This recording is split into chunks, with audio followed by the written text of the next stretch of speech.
one secret recipe for sustaining an organization over time is sustaining the founder's values. And I think that's something that we owe to him and to all our colleagues to sustain, that deep passion for guests. I mean, when we were growing up, you remember we used to go and see him and he used to read guest comments. There were paper comments and the comments would literally be by his face because his eyesight was weak.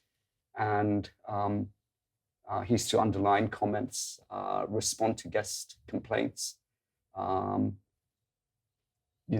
be in contact with the hotel to try and solve problems, but always in a really positive way, in a way that, not only address the symptom, but also address the root cause of the issue. Yes. And that's something that we must always continue to do. Yeah, and I think he allowed people to take ownership. He didn't interfere with their day-to-day work, but he enabled them to be successful. Yeah. He had a great ability to empower people. That was a skill that with very little, he was able to achieve a lot. And he was able to gain people's trust. I think that's a very important part of building a good team, building a strength of purpose. And the people that worked for him they were absolutely loyal. Yeah. And they were very committed to the collective task. And many of those people, colleagues who stayed with the company for 30, 40, 50 years. In fact, Mr. Sybil is still here. I think he's well over...